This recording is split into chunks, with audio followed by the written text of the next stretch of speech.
Good afternoon, everyone. I think we're going to go ahead and get started. This is Shelley Troyer from iTech. Welcome to the 13th week of Tech Tips Live, the weekly series where we get together and talk about new ways to incorporate technology here at K-State. A few housekeeping items. I have muted everybody's microphone, but feel free if you want to unmute during the talk to ask questions, or you can save your questions until the end.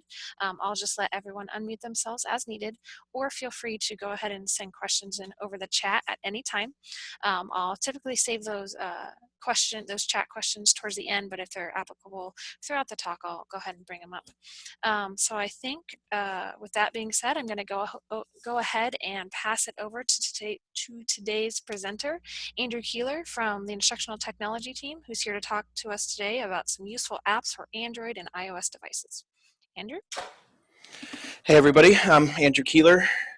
I'm here today to talk about some apps available for iOS and Android devices. All of these apps are available for both platforms except for one, except for two that I will make note of.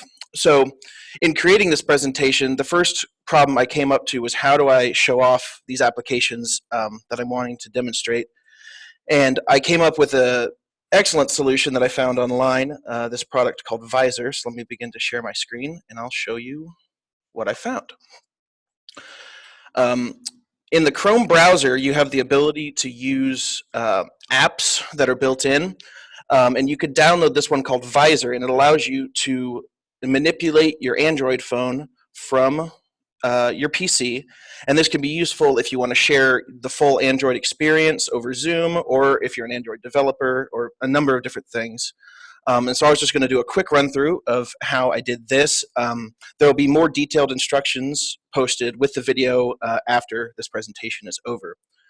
So the first thing that you need to do is go to this Chrome Web Store page and install the app into your browser. From there, you have a little apps button in Chrome. You can launch the program, and then what it'll do is it'll start scanning for devices. And I'm right now about to plug in my phone. And yep, there it goes, found it. Starts connecting. And I'm connected. So what I had to do to get this to work was pretty simple. There are some drivers right here built into the application that you can go download, and those are only necessary for Windows. This is a cross-platform solution. It works on PC, Mac, Linux, and Chrome OS. And it's just really handy because it allows you to use your mouse within the environment. It allows you to use the keyboard, all sorts of handy things. So moving on to actual applications available. The first one I'm going to cover is Google Keep. Google Keep is a note-taking application that has a bit more functionality beyond that. You can use it to create lists, you can use it to create handwritten notes or drawings, and as well as dictate notes to it. So for example, if I were to want to take a note about, let's say, a grocery list, you could instantly start right down here and click the list button, and you can just start typing. You can get all of your lists. Oops. Close enough. Anyway, you could check things off the list. You can go back and uncheck them. You have the ability here to also collaborate on notes with people. So if you and your significant other wanted to collaborate on grocery lists, that's the thing you can do. Or if you and groups want to collaborate on any number of things, like for example, me and my father have a collaboration open. It's just really handy, really easy, and it gets you straight to the point of taking notes. There's very few in-between steps, so it saves you a lot of time too. And like many other Google products, it also has the ability to integrate with all the other services, and you have common things like archiving, which people should be familiar with if you use Gmail. You can attach labels same way you do in Gmail. And it's just a wonderful note-taking app, and I can't recommend it enough. I use it daily. Okay, so next app I'm going to be covering is SwiftKey Keyboard, which is a keyboard I have been using on Android myself for some time. It was available on Android for a long time, and as of about a year and a half ago, it's finally available on iOS. In my mind, it's the best third-party keyboard available for a number of reasons. Um, it has excellent predictive text, which is absolutely the number one reason I use it.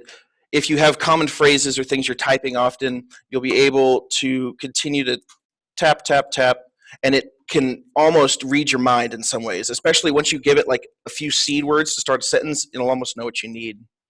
Another thing that's excellent about SwiftKey, if you go into your account settings here, you can set up a SwiftKey account, and you have the ability for it to personalize from a variety of different sources, including Facebook, Gmail, Google+, your text messages, Twitter.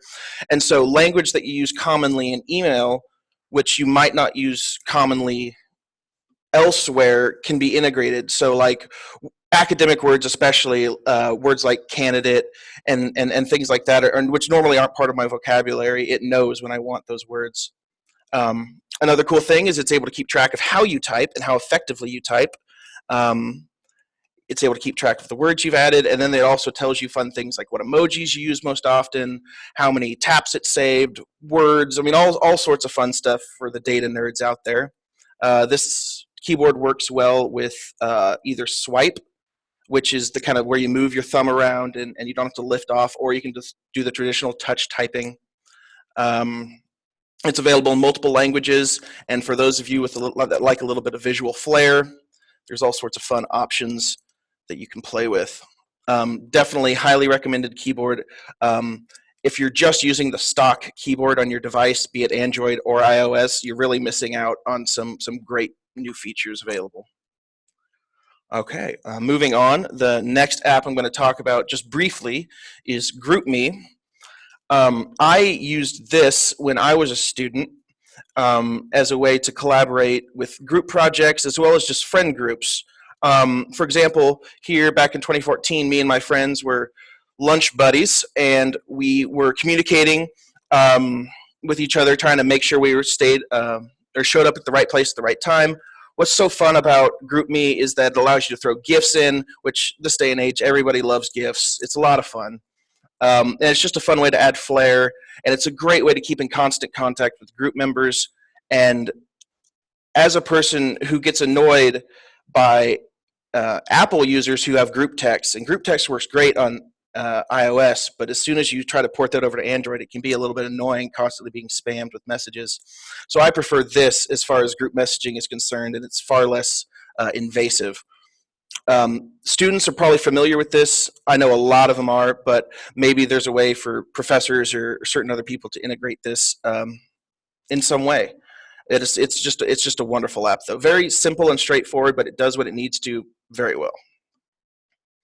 So, Now, so Andrew, can you clarify again, was that the GroupMe for just Android or Android and iOS? Yes, I guess I didn't make that clear. All the applications I've covered so far are for both platforms. GroupMe is available. In fact, GroupMe came out first on iOS and then was later ported to Android, the opposite of what SwiftKey was doing. And in that, actually, the next application I'm going to cover is the one Android-only app that I have in this short collection of apps I'm going to show you. However, this one I specifically chose because it is pretty cool. For the longest time, if you needed to transfer files to or from your Android device, it was kind of annoying. You had to plug in a cord, you had to get drivers, you had to do this whole thing. It was kind of a nightmare. This ASUS File Manager application makes it very easy, because what you can do is you click this right down here, PC File Transfer. It's able to do it wirelessly. So I hit the Start button, open up your web browser, and then it gives you a web address you need to go to. So 10.131.189.18:55:432. And then you're instantly bringing up your file structure, your internal storage, and you're able to easily copy and paste things to the different areas of your phone, pull things out of the download folder, pull things out of your camera, and copy to and from. I just think this is super easy, especially compared to the cord method. I've had it fail a lot when using the cord, and this is just stupid simple, and it just works every time. iOS, unfortunately, does not allow users to traverse its file system. It doesn't let you look through the device, find your pictures, find your music, all that stuff. So unfortunately, there's no solution for that, but for Android users, this is definitely a very useful tool. Now, finally, the last app I will be discussing is, I feel, the coolest one. It's called Office Lens. Now, this one, I'm going to actually be picking up my phone and showing you a few things. This application here is useful for scanning documents, whiteboards, business cards, and photographs. And so if I hit the button up here, the middle button in the top left, I'm able to choose what type of document I'm going to be scanning. So for example, if I have this document right here, you're able to see that the software knows where the edges of the document are. And then when you take a picture, it processes it and then presents it in the best possible angle. So as opposed to having this weird kind of off-center angle, it'll process slowly. And then you'll get a nice clean copy. Now the coolest thing about this software is, okay, great, you have a copy. Well, what good is that if you can't search through it, if you can't edit it or anything like that? So when you save it, you'll have the option. Oh, and I hit the wrong button. I tried to scan it as a business card. That was my bad. Let me try again. I needed to select document. Let's try again.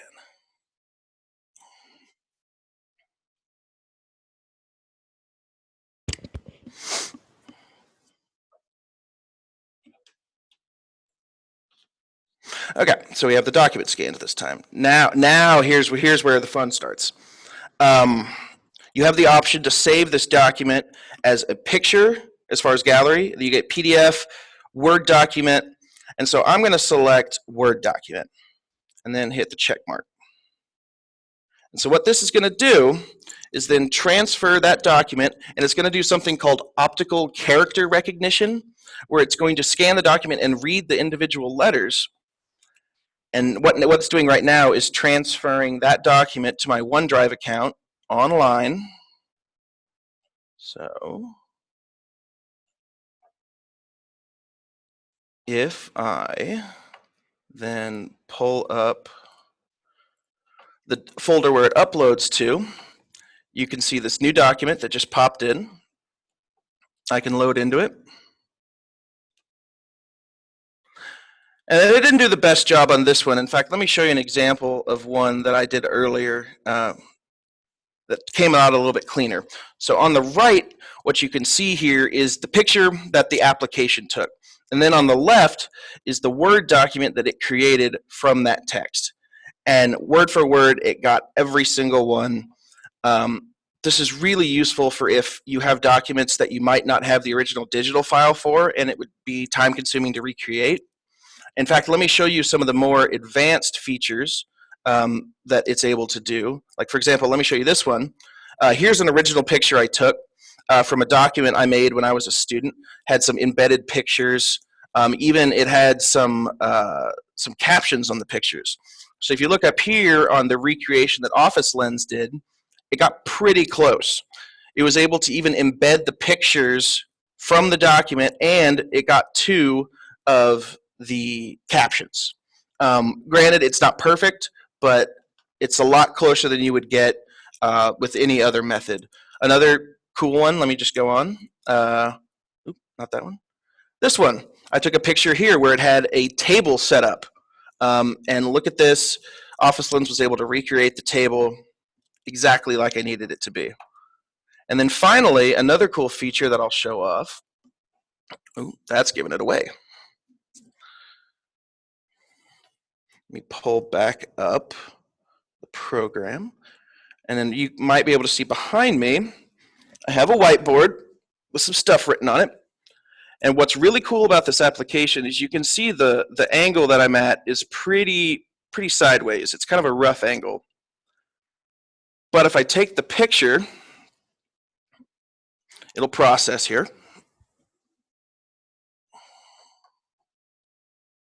What you could see is it was able to recreate the entire whiteboard flat and evenly, and so you're able to see all the corners. It kind of cut off the top left corner just a little bit, but you can see it got bottom left, top right, the two bottom lefts.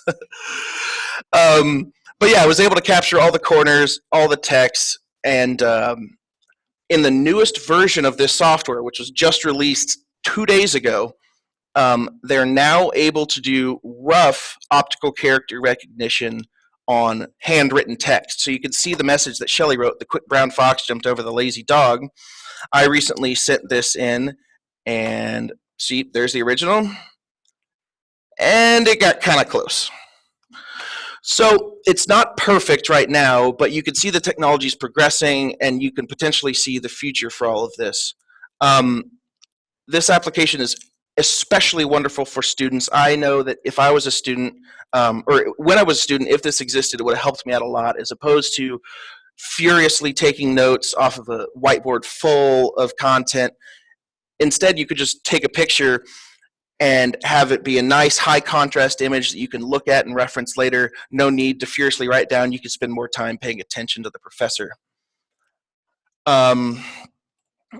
So with that,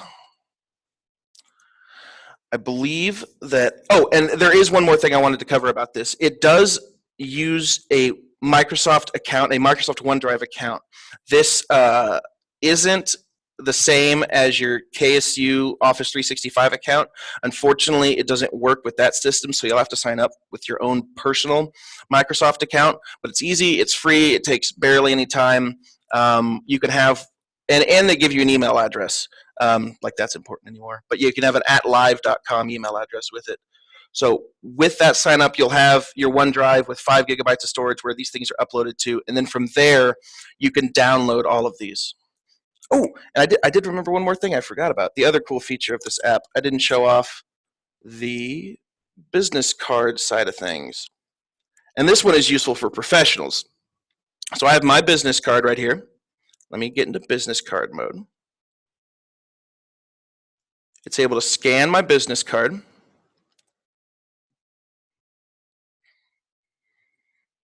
And then I hit save. And then from here, I'm able to select the OneNote contact plus image. It'll save it to a OneNote file on my OneDrive. But the coolest part is you don't even have to go to your OneDrive to get your contact. You can just tap the contact, save to Google, or whatever contact source you want to save it to. And bam, that contact is now in your contacts, and no need to go through and enter all that information. This feature works on both iOS and Android. I'm personally not familiar with the interface of how it all functions on iOS, but I'm sure it's very similar. And now with that, I think I'm actually done, and I am happy to take questions. So I think Andrew has shown us some really great apps right now. So I'm sure there's got to be at least some questions out there. And I don't think any questions are dumb questions. So SwiftKey takes over the default keyboard. Is that correct? Yes, that is correct. In fact, in Android in particular, you have the options to go in and select what default keyboard you want to use. I believe it's under, languages and input. And then you can select what keyboard you want to use. And so, yes, it would take over completely for the other keyboard. But you could switch back at any time. Are there any other questions? I might jump in with one. So when I was thinking about the last app you were showing, Andrew, what if they had that app on their phone and they went to take a picture of the board, but instead of opening, it in the app, they just, took a picture of it with their camera. Can you take a picture that you already have on your camera and then load it to the app and have it fix it? You have to take the original picture with the app. That is a good question. I don't know the answer. Let's investigate. Okay. If I were to guess, look at that. See, I'm glad I didn't answer first. It looks like there is an import option. So yes, you can go through and find any picture you've already taken and convert that into an Office Lens document, sure. Very cool. Here's another question that came in over the chat. Let's see. Don't worry. Okay, you don't have to worry about giving Google your credit card information to obtain a free app.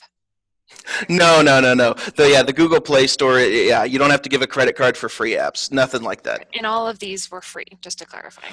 Yes, all of them are free. SwiftKey does have options to pay for skins if you want a fancier looking keyboard, but I think, yeah, that's the only one that has any paid options whatsoever. Excellent.